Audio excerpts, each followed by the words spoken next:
Bom dia a todos. Em nome do Serviço de Cirurgia Torácica, eu agradeço ao professor Sérgio Azevedo pela participação num Grand Round que trata do assunto mais importante da cirurgia torácica.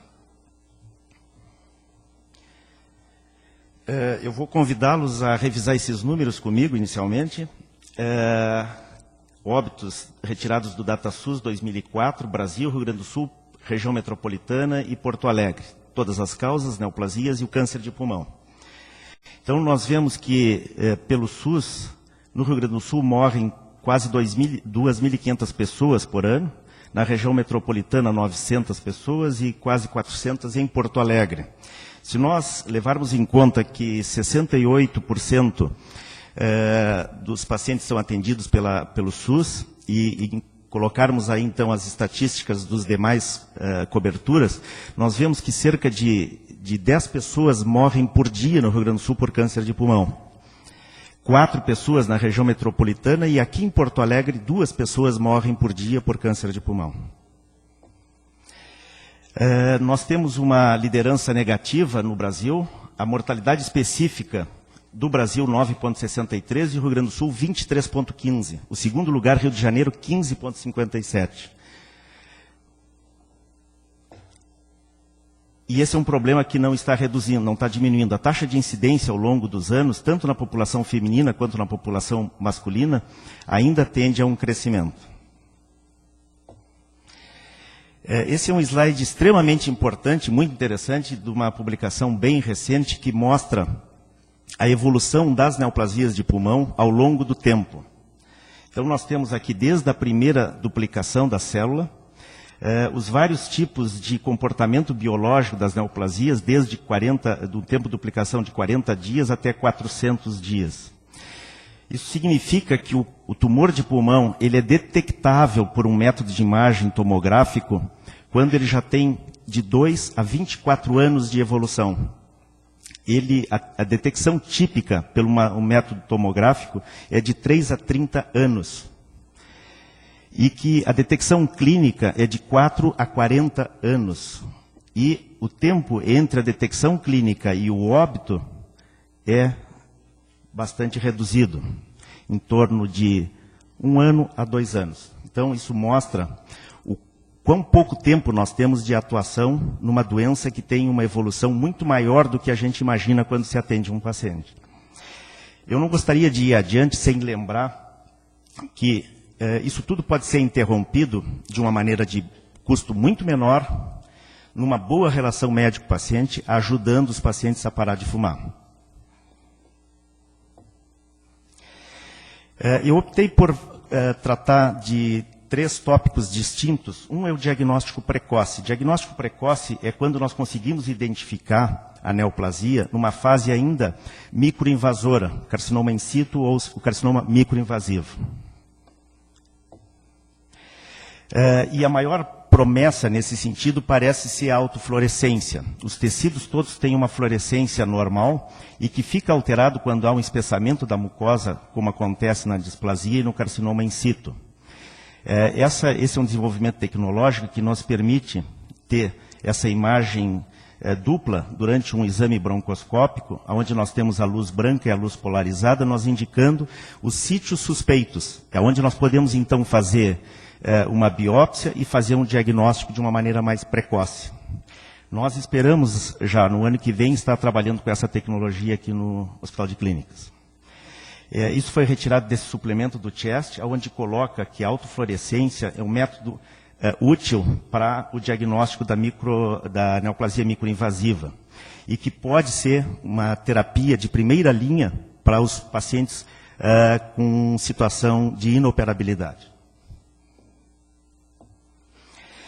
Em relação ao diagnóstico inicial, então, que é distinto do diagnóstico precoce, nós temos que o rastreamento, tanto o raio-x de tórax quanto o exame citológico de escarro, não se mostraram eficazes. E a tomografia computadorizada de dose baixa parece ser a promessa, mas ainda está na dependência de ensaios clínicos randomizados que nós teremos nos próximos anos.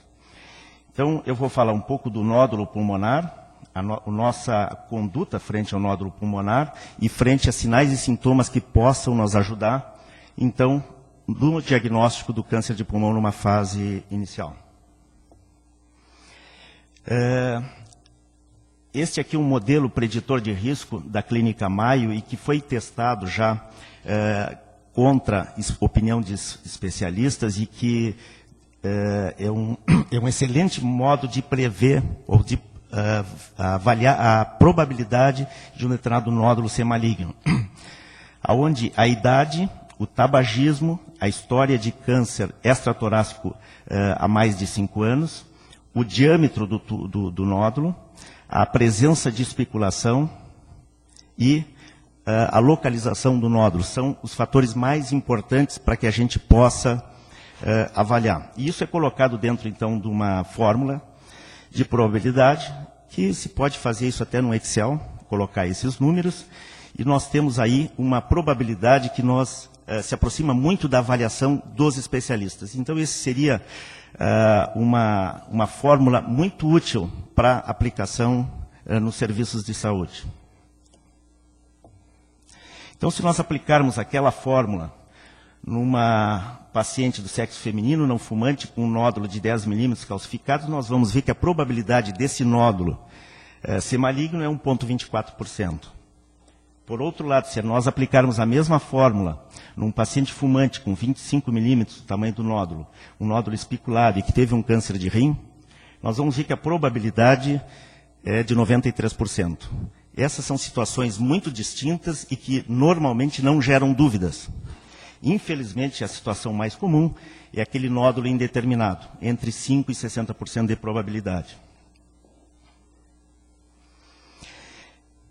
Alguns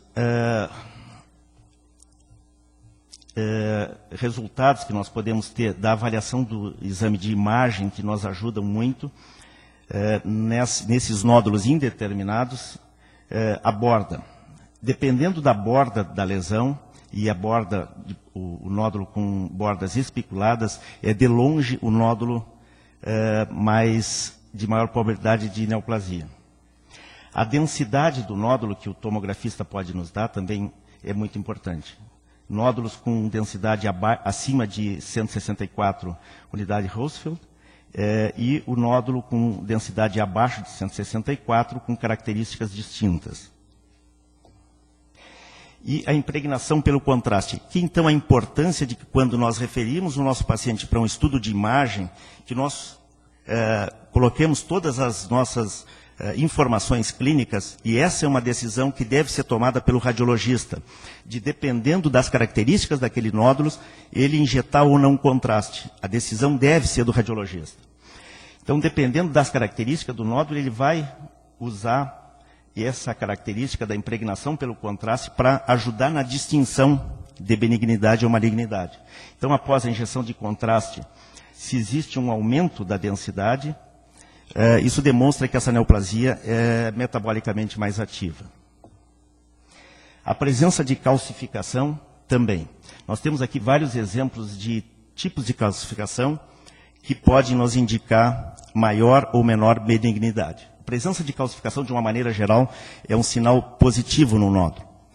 O nódulo totalmente calcificado, com uma calcificação bem central ou laminada, são nódulos que, a princípio, são benignos. E o nódulo que tem uma calcificação bem excêntrica é o nódulo mais suspeito. É aquela neoplasia que pode estar se apresentando numa lesão de cicatriz. E a cavitação. Os nódulos benignos, eles costumam ter paredes finas e lisas e serem pequenos. E os nódulos malignos, paredes espessas, irregulares e maior do que 16 milímetros.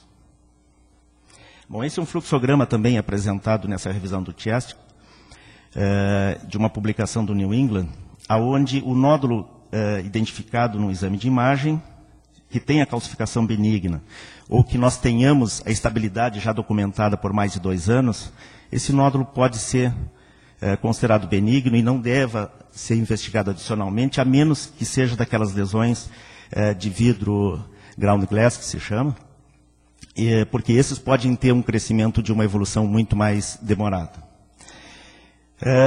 havendo um risco cirúrgico que não seja aceitável, nós podemos já tomar uma conduta diferente, indicando uma biópsia ou até monitoração, dependendo do caso. Mas, havendo risco cirúrgico aceitável, nós devemos acessar a probabilidade clínica. Então, os nódulos com baixa probabilidade são aqueles que têm abaixo de 5%, alta probabilidade de 60%, que são aqueles que não geram muita dúvida clínica. E o grande número de nódulos, que são os intermediários. Havendo uma baixa probabilidade clínica, nós podemos optar pelo acompanhamento seriado com exames de imagem que, de preferência, sejam tomografia, 3, 6, 12 e 24 meses, isso ainda é válido. Nódulos com alta probabilidade clínica devam ser investigados imediatamente com um procedimento de preferência videotoracoscópico, diagnóstico transoperatório, congelação e, se positivo, já a ressecção. Os nódulos intermediários, nós vamos usar o PET scan. Eu coloquei 3 interrogações, uma porque nós não temos no nosso meio e outra porque existem várias dúvidas a esse respeito. A tomo de contraste, ela deve ajudar. E nós temos 2 grandes armas, que é a punção transtorácica e a broncoscopia para a investigação desses nódulos. A punção transtorácica, nós temos aqui uma demarcação, agulha, e sempre que possível, esse é um método excelente para o nódulo periférico. Eventualmente nós temos complicadores, que é o parênquima pulmonar muito efizematoso, ou a localização, que ele não é acessível, e acabamos tendo que decidir uma coisa mais artesanal, caso a caso. A broncoscopia é um excelente método diagnóstico também, deve ser sempre acompanhado de uma avaliação adequada com exames de imagem, para nós vermos a relação do tumor com o brônquio. Nós vamos utilizar broncoscópios adultos ou até mesmo broncoscópios pediátricos que conseguem chegar mais na periferia. Podemos utilizar navegação na tomografia, inclusive, para procurar essas imagens. Mas essa relação do tumor com a via aérea é fundamental para que a gente lance mão de uma pinça ou até mesmo de uma agulha, para que a gente possa acessar, então, lesões que com a biópsia nós não teríamos resultados esperadamente falsos negativos. Uma palavra sobre o PET scan. Parece que a utilidade no nódulo são naqueles nódulos intermediários que se aproximam mais de nódulos com alta probabilidade e que nós podemos, então, reforçar uma indicação mais invasiva. E o sistema de navegação em broncoscopia, que se coloca com uma grande probabilidade, possibilidade para o futuro, ainda tem algumas dificuldades técnicas que decorrem do movimento que a respiração promove durante o exame. Então, tendo alguns resultados ainda que são questionáveis em relação a esse método.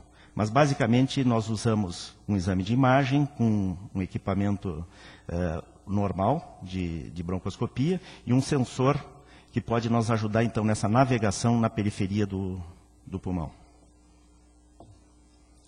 Alguma coisa sobre sinais e sintomas. Todo paciente que é de grupo de risco, e eu estou falando do paciente tabagista, ele deve ter uma atenção especial. E se nós recuperarmos a história daqueles pacientes que nós temos aqui no hospital, já numa fase diagnóstica, nós vamos ver que muitas vezes esses pacientes tinham uma alteração ou surgimento de tosse, e eu coloquei aqui sublinhado tosse, porque esse é um dos sintomas que a gente deve valorizar muito no paciente tabagista. Presença de escarro hemoptóico, embora seja bastante comum na população geral, mas um escarro hemoptóico num paciente tabagista que seja persistente deve ser valorizado. Pneumonia lentamente resolutiva. Este é um caso de uma pneumonia lentamente resolutiva, onde ficou um infiltrado residual 6 meses após a pneumonia e tinha uma neoplasia. Toda pneumonia com redução de volume deve nos lembrar a possibilidade de neoplasia. Presença de dor torácica e dispneia, que costumam ser achados clínicos mais tardios. E uma última palavra eu queria colocar sobre a questão, pulando o que o professor Amarílio e o professor Sérgio vão falar, que é a paliação da neoplasia terminal. Cerca de 20% apenas dos pacientes com carcinoma broncogênico são candidatos a tratamento cirúrgico no momento do diagnóstico. Esses números já foram falados pelo professor Sérgio Azevedo. Mais de 50% dos pacientes portadores de câncer do pulmão não operáveis morrem de complicações locais, tais como asfixia, hemoptise, pneumonia e empiema. Então, são números, se nós colocarmos os números iniciais que nós tínhamos, inclusive, para o nosso meio, são muitos pacientes. E a maioria dos pacientes inoperáveis necessitarão, então, de um tratamento paliativo em algum momento durante o curso da sua doença. É frequente a necessidade de próteses, de órteses endotraqueais para o tratamento desses pacientes que têm obstrução de via aérea por neoplasia. E nós temos aqui no Hospital de Clínicas uma situação privilegiada nesse sentido, porque nós temos o desenvolvimento, sob a liderança do professor Rogério Xavier, de uma órtese nacional com o nome do Hospital de Clínicas e que já está em fase de registro no Ministério da Saúde e que nós já temos assim algumas dezenas de pacientes nossos tratados e beneficiados dessa órtese. Eu vou mostrar rapidamente alguns casos. Aqui nós temos uma paciente que estava numa situação de insuficiência respiratória muito grave, com uma obstrução do pulmão direito por neoplasia. Essa paciente foi submetida a uma broncoscopia terapêutica. Aqui nós temos o tumor ocluindo todo o brônquio principal direito. Broncoscopia rígida, promovendo então a ressecção desse tumor. E a colocação de uma órtese que permitiu então que essa paciente tivesse reaeração do pulmão direito e que teve uma situação de uma qualidade de vida muito melhorada após esse procedimento.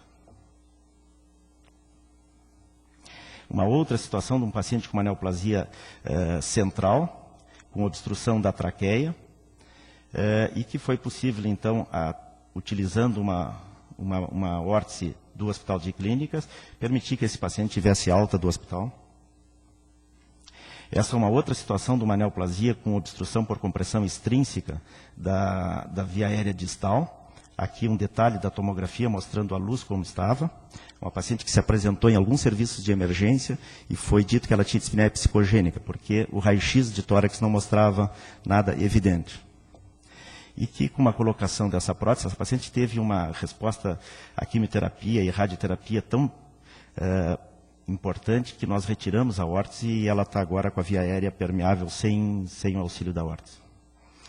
E aqui só para mostrar um caso bem recente, esse paciente com uma neoplasia de esôfago, tratada em janeiro aqui no Hospital de Clínicas, e que internou agora novamente com uma obstrução por uma recidiva local da neoplasia de esôfago. Isso aqui é 31 de outubro. Então esse paciente foi tratado na semana passada, e esse é o exame de anteontem, onde foi colocada então uma órtese que permitiu então a passagem do ar e a desobstrução do brônquio principal esquerdo. Isso aqui foi de anteontem, esse paciente está ventilando em ar ambiente. Finalizando, algumas lembranças. A mortalidade, então, em 5 anos do tumor de pulmão permanece extremamente elevada, 85%, 90%. Candidatos à cirurgia, apenas 20% desses pacientes. A sobrevida em 5 anos, aqui, em relação à fase que esses pacientes são diagnosticados, são muito poucos pacientes que nós diagnosticamos assintomático. A maior parte tem sintomas pulmonares, constitucionais ou metástases. E a sobrevida deles em 5 anos é enormemente alterada dependendo da fase em que nós fazemos o diagnóstico. E o retardo no diagnóstico não é um privilégio nosso. Esse é um estudo da Inglaterra mostrando que lá a média de diagnóstico após o início dos sintomas é de 12 meses, desde 4 até 2 anos. Rapidamente eu queria dividir com vocês um exercício de raciocínio. Se nós temos no Rio Grande do Sul em torno de 2.500 tumores de pulmão diagnosticados pelo SUS a cada ano, retirando os pacientes que são de pequenas células e pegando apenas aqueles que são candidatos cirúrgicos, em torno de 20%, nós teríamos 400 pacientes, nossa população de pacientes candidatos à cirurgia no Rio Grande do Sul. E se nós considerarmos que o Hospital de Clínicas responde por 14% do atendimento de SUS do Rio Grande do Sul, nós teríamos a expectativa de termos aqui no Hospital de Clínicas 56 pacientes candidatos à ressecção cirúrgica por ano. A professora Maria viu que a nossa previsão de 50 lobectomias tem uma razão de ser. Aqui são a estatística do Serviço de Cirurgia Torácica do Hospital de Clínicas. Em 2005 foram feitas 22 lobectomias, em 2006 29, e nós devemos chegar, pela nossa previsão, a 32 esse ano. Então, temos alguns pacientes que estão nos escapando ainda. Em relação a broncointervencionista, em 2005, 2006 e 2007, isso aí certamente se deve ao conhecimento cada vez maior em relação a esse procedimento, que ele é extremamente útil na neoplasia avançada, e vários pacientes do SUS, do Hospital de Clínicas, têm então se beneficiado dessa terapêutica. Muito obrigado.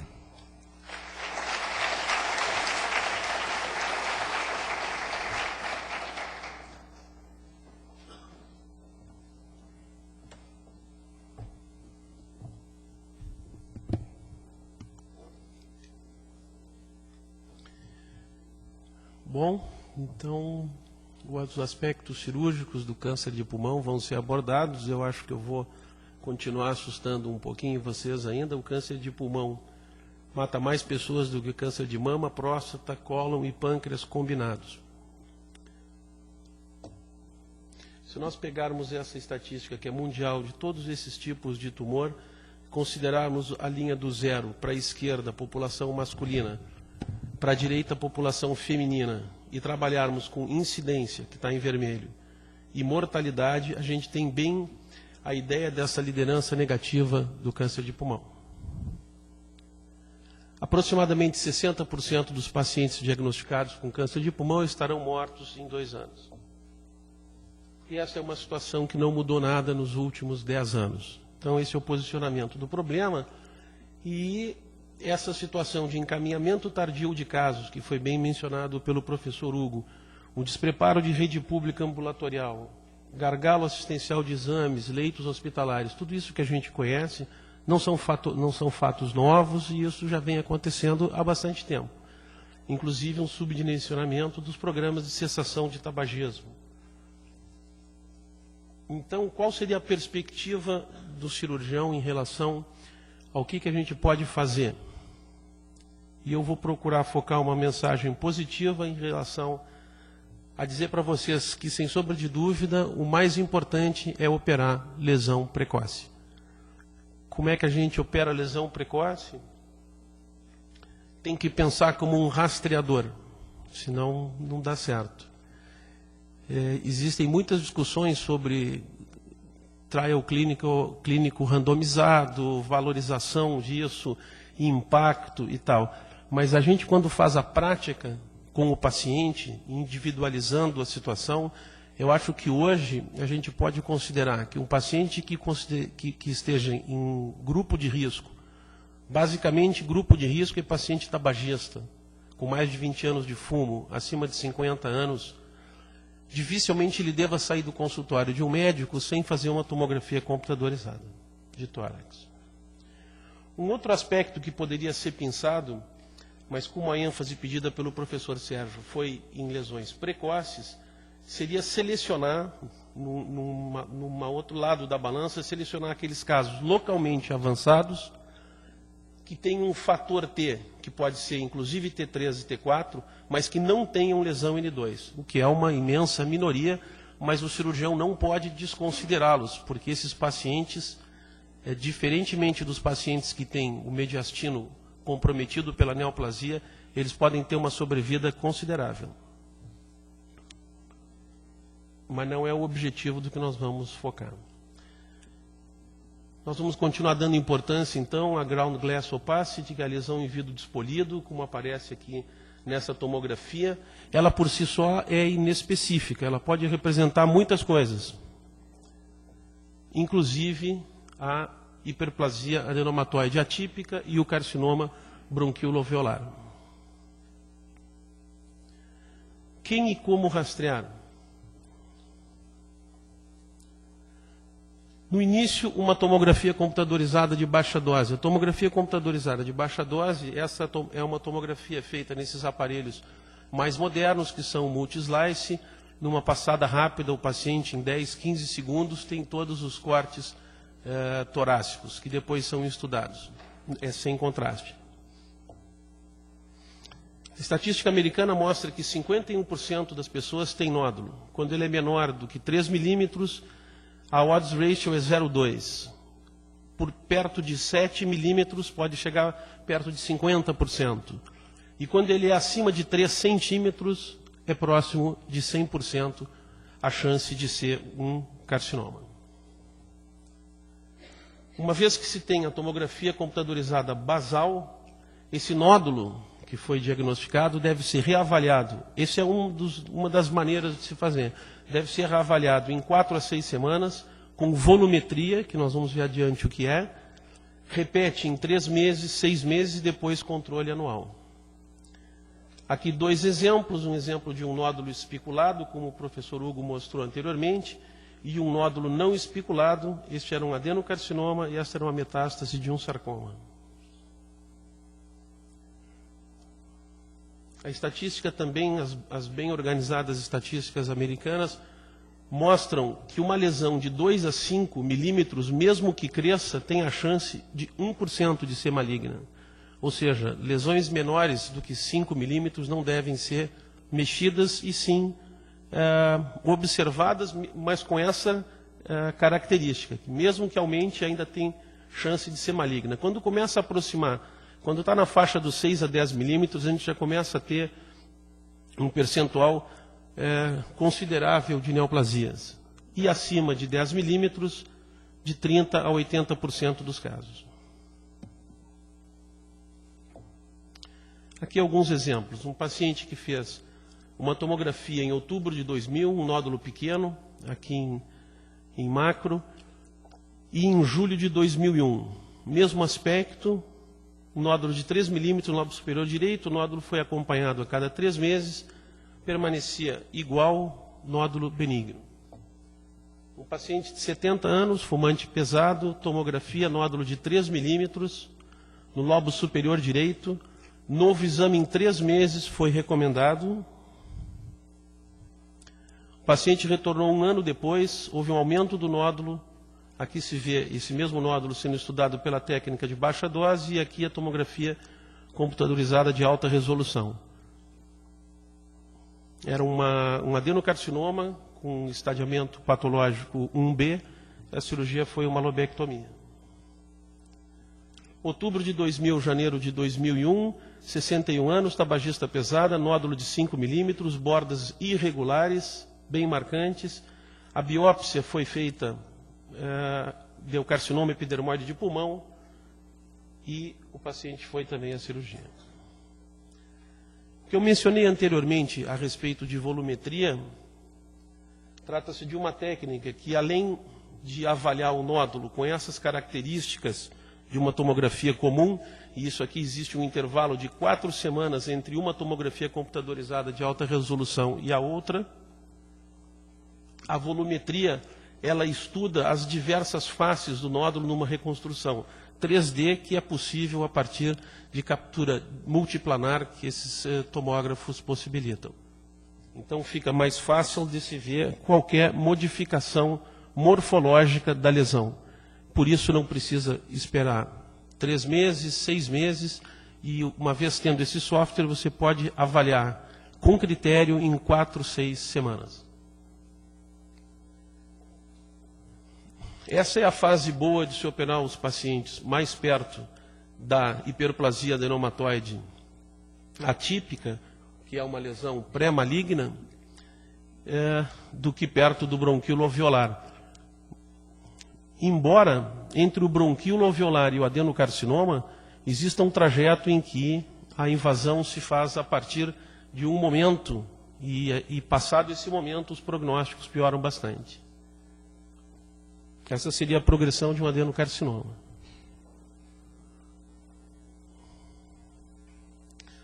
Os estudos com tomografia mostram, esse dado foi do ATS desse ano, que nós diagnosticamos 3 vezes mais cânceres, mas nós fizemos 10 vezes mais cirurgia.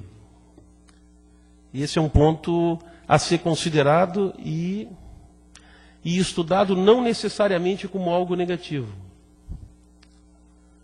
O carcinoma bronquíolo alveolar é um adenocarcinoma não invasor de prognóstico excelente, com taxa de crescimento pequena. É um diagnóstico que favorece procedimentos poupadores de pulmão até a fase pré-maligna e, a partir daí, a lobectomia é o tratamento standard para o câncer de pulmão. Então, a segmentectomia em lesões pré-malignas como a hiperplasia adenomatosa atípica e pacientes com diminuição de função que tenham bronquíolo alveolar e, às vezes, mesmo adenocarcinoma, em que a lobectomia é impeditiva. A lobectomia é a cirurgia estándar, como nós já dissemos, e a ressecção em cunha, ela fica reservada para diagnóstico. Então, para ressecção em cunha, que é totalmente videotoracoscópica, se usa um grampeador linear endoscópico, que faz a sutura do parênquima pulmonar. Aqui vocês podem ver 3 linhas de grampo, serrando, fazendo a aerostasia e a hemostasia do tecido, e você tira uma cunha que vai para exame. A segmentectomia é um procedimento que geralmente nós fizemos com uma toracotomia poupadora de músculo, que significa que não cortamos a musculatura do grande dorsal, do serrátil, do peitoral, e fizemos um afastamento desses músculos na parte lateral da parede torácica. Isso significa um menor trauma tecidual, menos dor no pós-operatório e uma recuperação mais rápida com menos morbidade. Depois, ainda no campo da segmentectomia regrada, são vários os procedimentos que se pode fazer. Aqui, por exemplo, seria uma segmentectomia de segmento anterior do lobo superior direito. A gente vai na parte mais distal, junto do parênquima pulmonar, e começa a individualizar os vasos que vão para aquele segmento. A partir do momento em que se faz a amputação da artéria principal do segmento, a gente tem acesso ao brônquio, né? A via brônquica e a via arterial têm uma sintopia estreita, como vocês lembram da anatomia. E, a partir desse momento, então, com o brônquio clampeado, o anestesista ventila o pulmão e a área que tem o brônquio clampeado fica desaerada e a gente consegue ver direitinho o plano onde esse segmento tem que sair. É mais ou menos isso, o resto é variação. Aqui uma segmentectomia de segmento 6. Uma culminectomia, que é a retirada do segmento anterior e do ápice posterior à esquerda. Uma lingulectomia, que também é bastante empregada. E a lobectomia, para aqueles menos versados na parte de cirurgia, seria o completamento, seria tirar todo o lobo superior, no caso aqui, deixando o lobo inferior, que deve ocupar toda a cavidade pleural.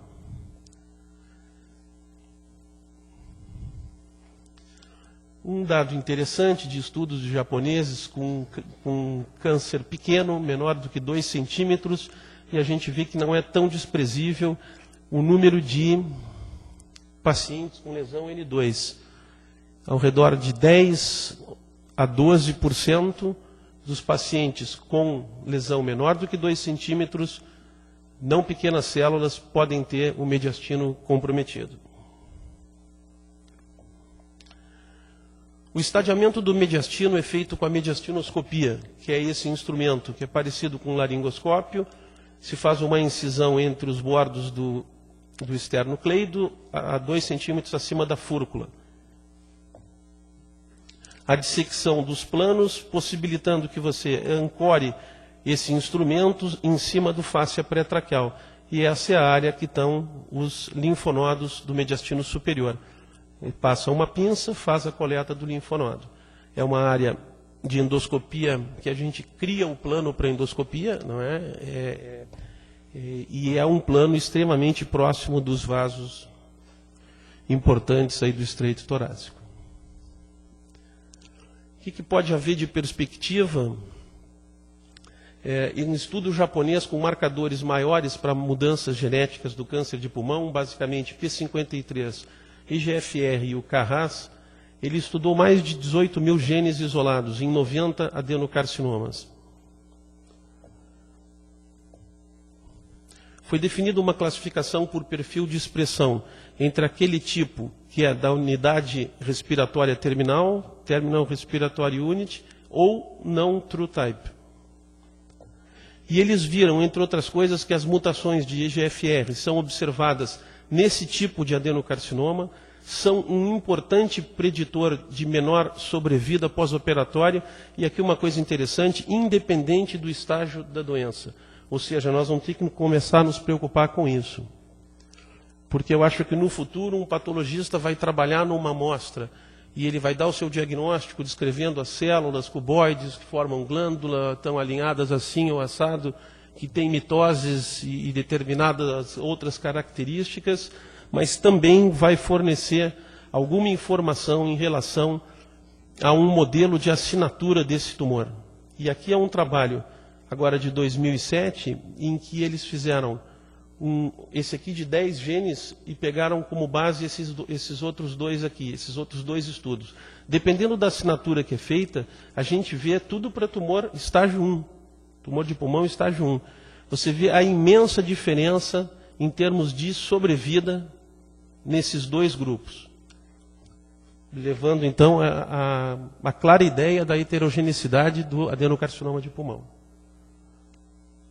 Considerações finais. Nos Estados Unidos, mesmo na ausência de tabagismo, o câncer de pulmão foi a terceira causa de morte em oncologia.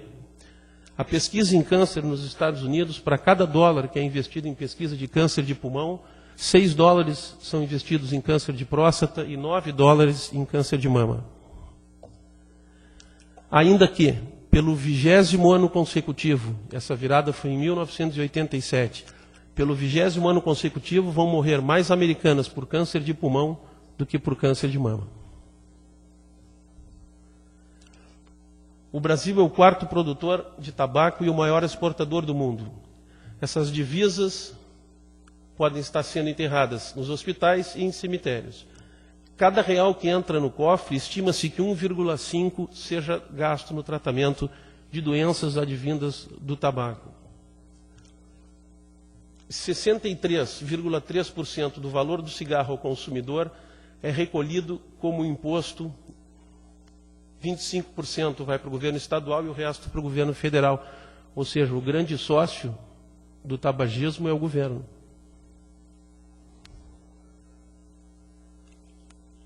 Então fica difícil a gente imaginar que a resposta exclusiva para essa pergunta é sim. Né? Existe um estigma muito grande no tabagista e a gente vê que tem vários fatores envolvidos aí que a gente tem que acostumar a pensar.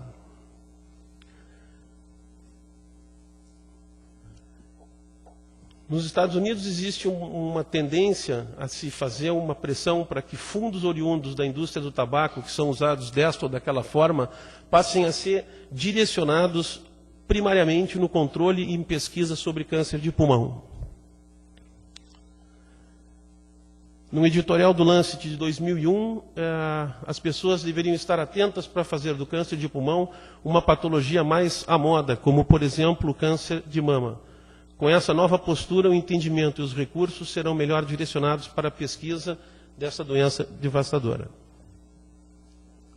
Esse cenário nós já passamos, é um cenário do número de casos, que é parelho com outras neoplasias, a sobrevida, que é extremamente mais encurtada, e uma alta mortalidade. Mas a mensagem final, e que nos faz ir atrás de casos que são suspeitos de neoplasia pulmonar e ter uma baixa sensibilidade para indicar procedimentos conclusivos de diagnóstico e ou tratamento, é que em tumores do estágio 1, a gente pode ter no T1N0 até entre 70% e 81% de sobrevida em 5 anos. Obrigado.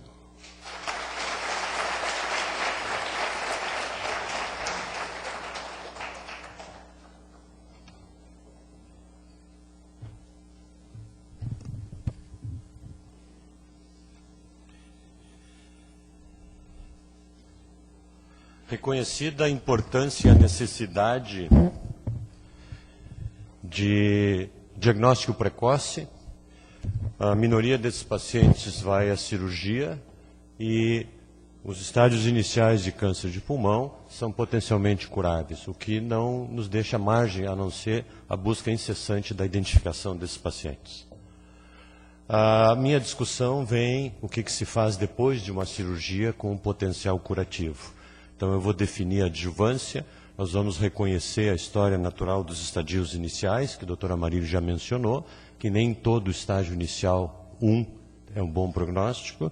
Nós vamos referir rapidamente a radioterapia como adjuvância, depois a quimioterapia como adjuvância, e eu vou focar na grande provocação para o futuro, que é a capacidade ou não de detectar, de identificar que pacientes nós podemos intervir, tentando proteger aqueles que não precisam do tratamento e não usar tratamentos naqueles que a doença não vai responder. A adjuvância em oncologia tem alguns princípios. Primeiro, ela só se discute, só se faz depois do tratamento loco-regional completo, adequado e bem feito.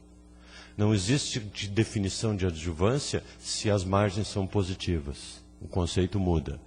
A adjuvância, então, é o tratamento que se aplica após o tratamento local, visando ou reconhecendo um risco estimado de recorrência, que vai ter implicações de prognóstico, e tratando naquela forma oculta doença micrometastática, e que eu não reconheço pelos métodos de estadiamento executados naquele momento.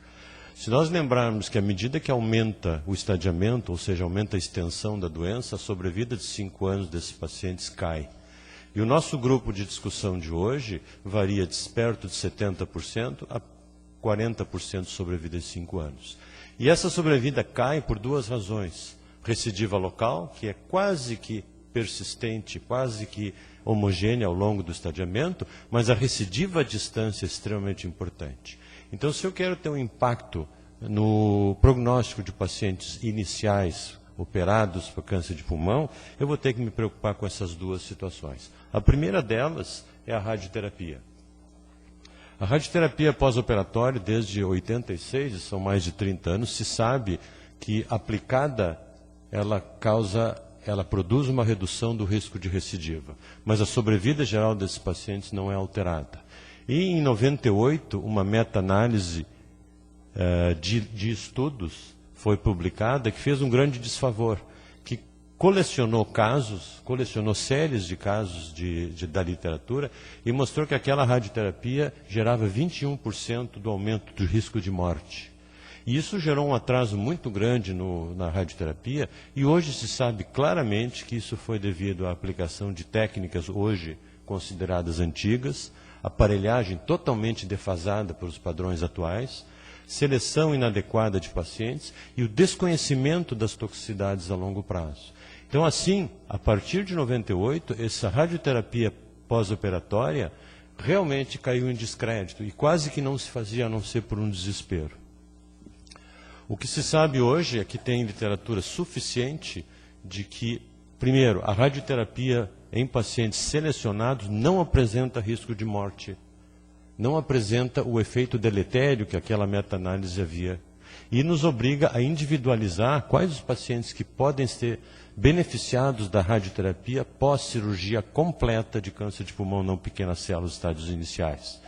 E basicamente esses são os 5 critérios que a gente considera para reconhecer esse paciente como alto risco de recidiva local, como doença residual local, o cirurgião não conseguiu, margens cirúrgicas, o cirurgião não conseguiu, múltiplas estações de linfonodos ressecados, o N1, o N2, ou múltiplos linfonodos positivos, extensão da doença extracapsular nos linfonodos metastáticos e aqueles pacientes que não têm comorbidade.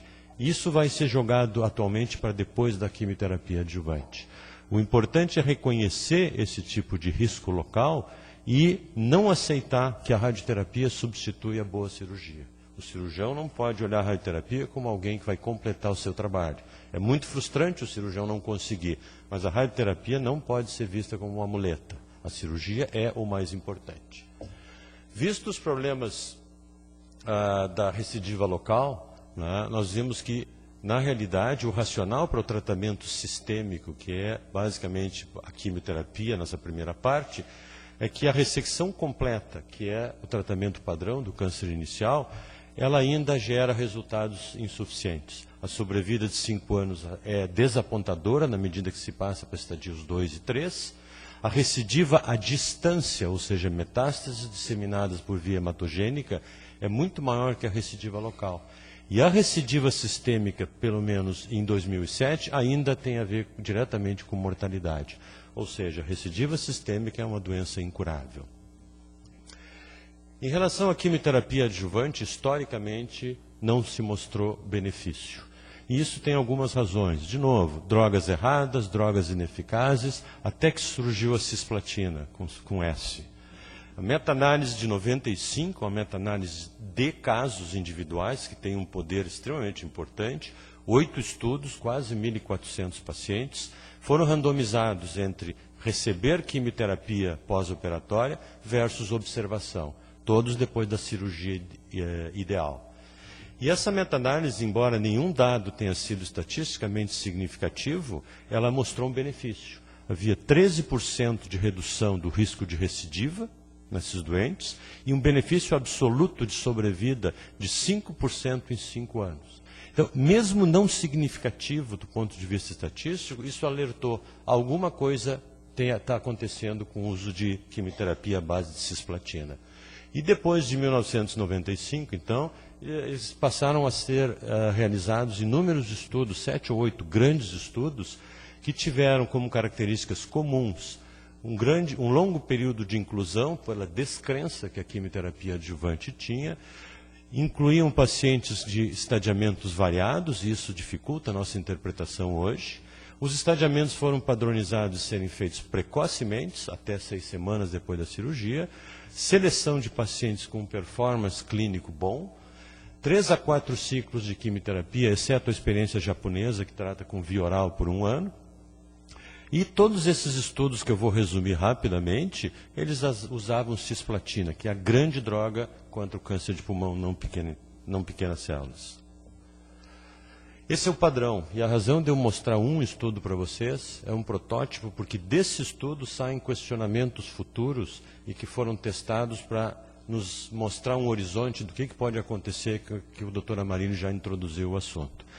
O grupo UYALT, como ficou conhecido, incluíam pacientes com estágios 1A, 1B, 2 e 3. 35% dos pacientes pós-pneumonectomia. Isso é um grupo que hoje se sabe está associado com uma mortalidade e um risco extremamente mais elevado que os outros. 3 a 4 ciclos de platina, mais alguma coisa, eram as duplas de quimioterapia, sendo que quase 50% usaram etoposide de cisplatina. A radioterapia ficou a encargo do centro, e nós vemos que 1/3 quase dos pacientes receberam radioterapia pós-operatória. E esse grupo internacional, multicêntrico, randomizado, juntou 1.687 pacientes, 33 países, estudos randomizados de quimioterapia versus controle depois da cirurgia. Esse estudo é muito positivo. Esse estudo mostrou uma sobrevida geral superior para o lado da quimioterapia, com P significativo, uma redução do risco de morte de 14% para o braço com quimioterapia, a sobrevida de 5 anos de 44,5% para 40%, estatisticamente significativo.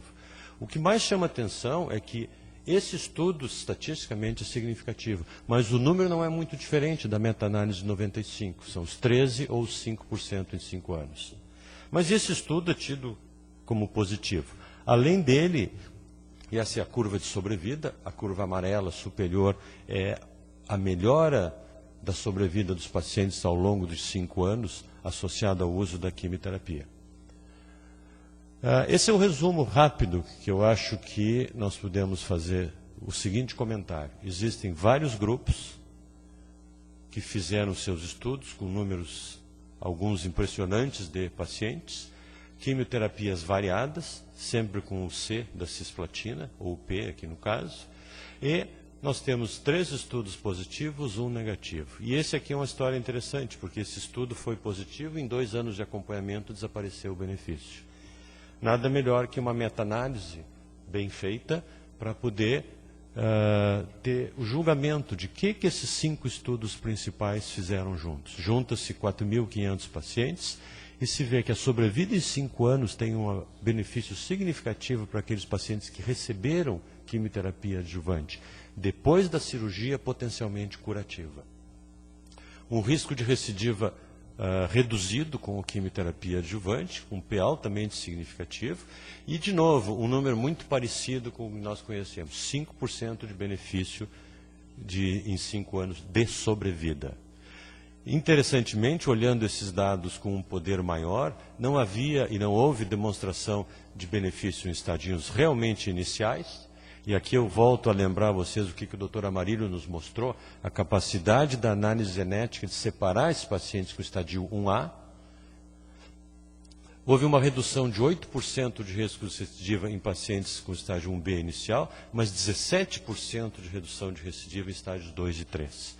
E parece que a droga mais comumente usada é vinorelbina e cisplatina, com números positivos também.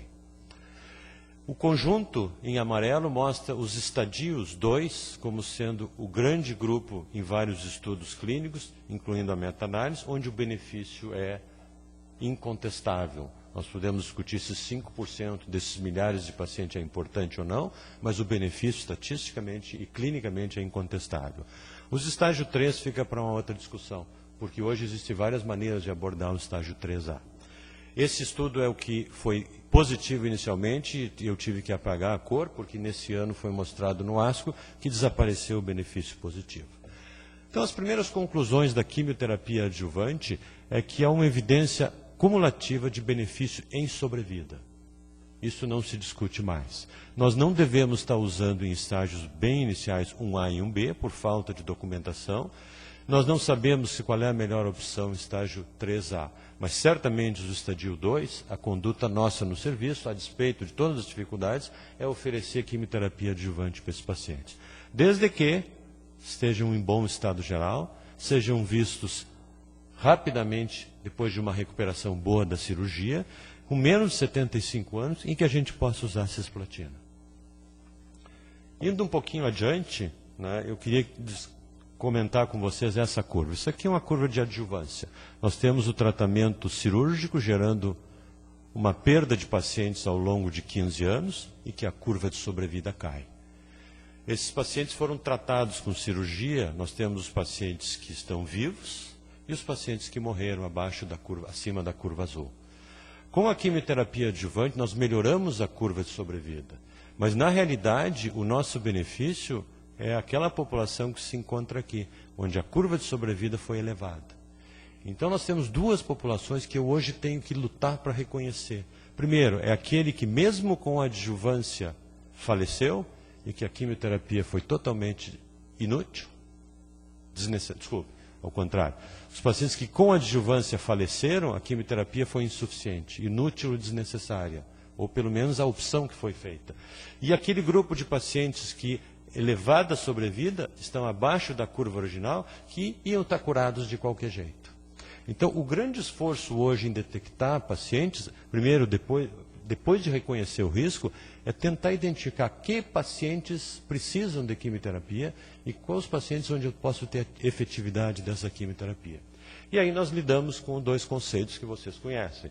O fator prognóstico relaciona-se à história natural da doença e o fator preditivo tem a ver com a minha capacidade de selecionar pacientes e que tenham chance maior de responder ao tratamento daquela doença.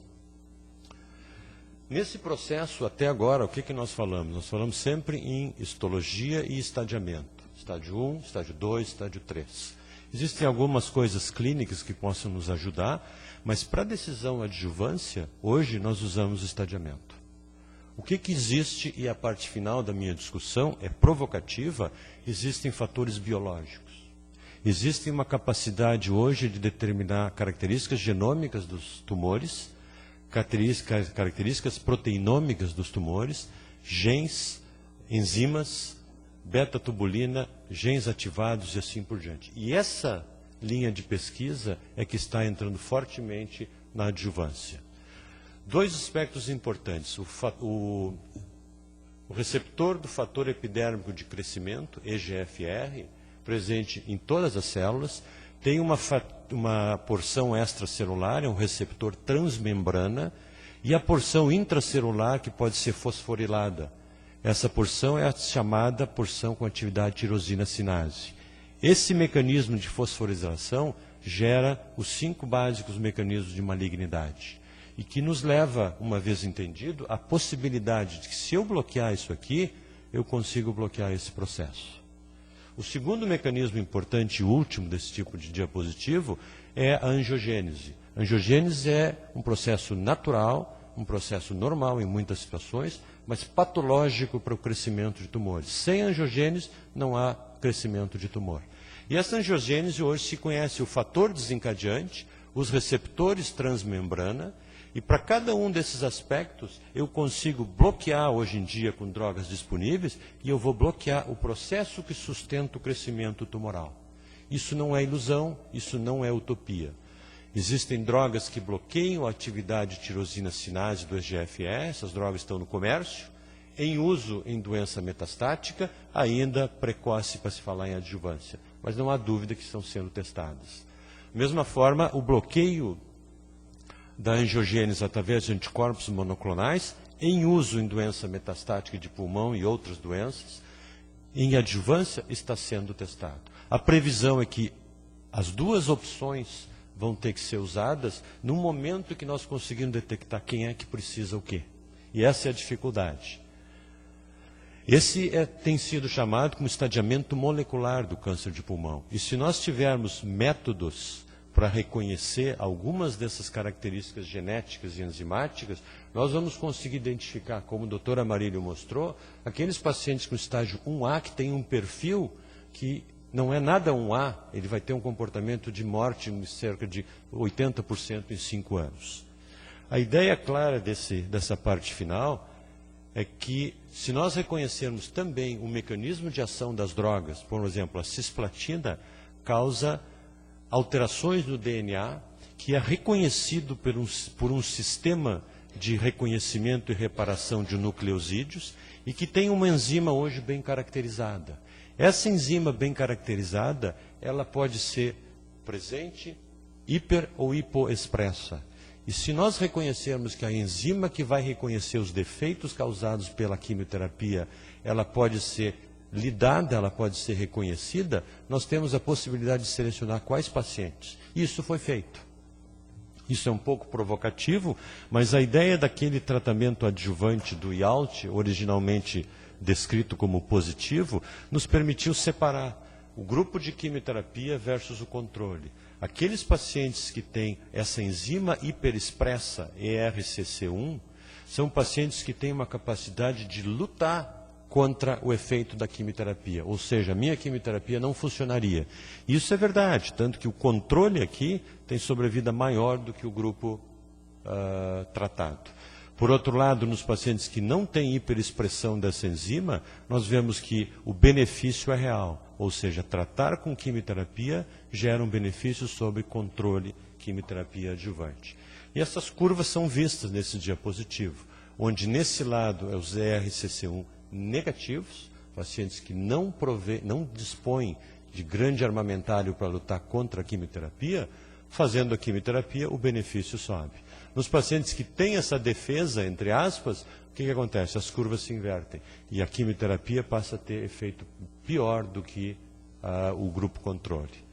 Finalmente, e eu não acho que a gente deva falar da palavra utopia, a tecnologia de separar DNA, marcar o DNA, usá-lo contra controle em técnicas de hibridização e colocar genes numa plataforma onde eu coloco milhares de genes nas linhas e muitos pacientes na coluna, eu vou conseguir, com a ajuda de informática, separar pacientes de bom e mau prognóstico.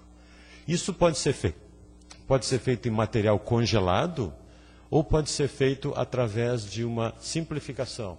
Os pacientes começam estudando múltiplos genes, diminuem para 16 genes e atualmente, por tecnologia disponível, e não é material congelado, 5 genes podem ser testados. E nós temos curvas desse tipo, que não é diferente do que o professor Amarílio mostrou. Esse aqui é o gráfico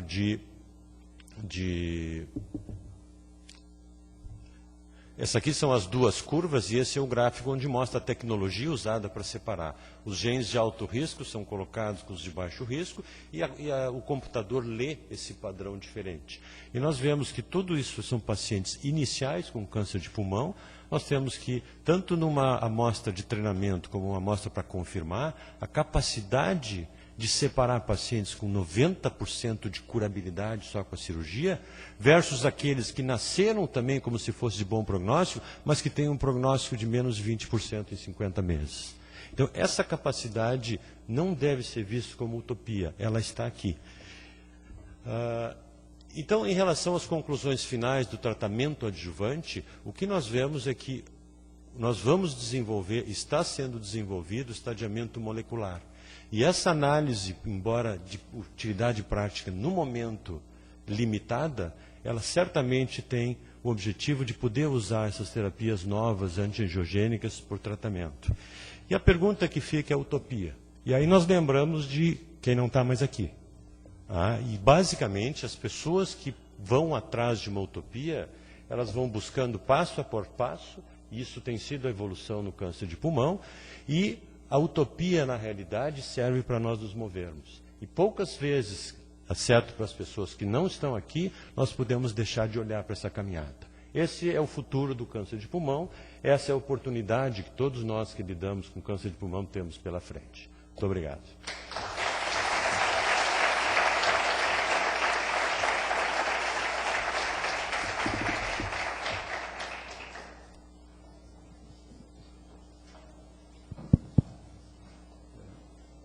Eu acho que, pelo adiantado da hora, talvez nós não possamos responder muitas perguntas, talvez uma ou duas perguntas.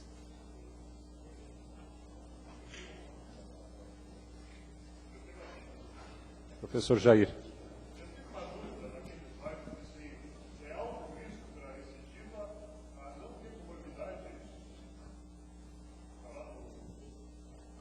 Eu não lembro qual é o slide, mas assim... Nos pacientes que são selecionados para poder receber quimioterapia adjuvante, um dos critérios é ter condição clínica muito boa, senão é perda de tempo.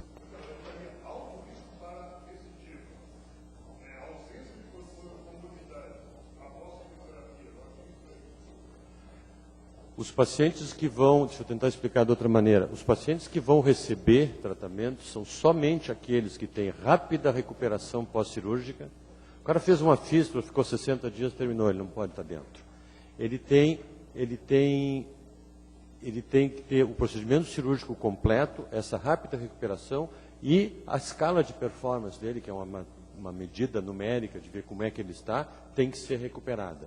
Isso não é necessariamente dirigido ao risco, tem razão, não sei se é isso. É muito mais dirigido à capacidade dele de receber e ter o benefício do tratamento. Tem razão.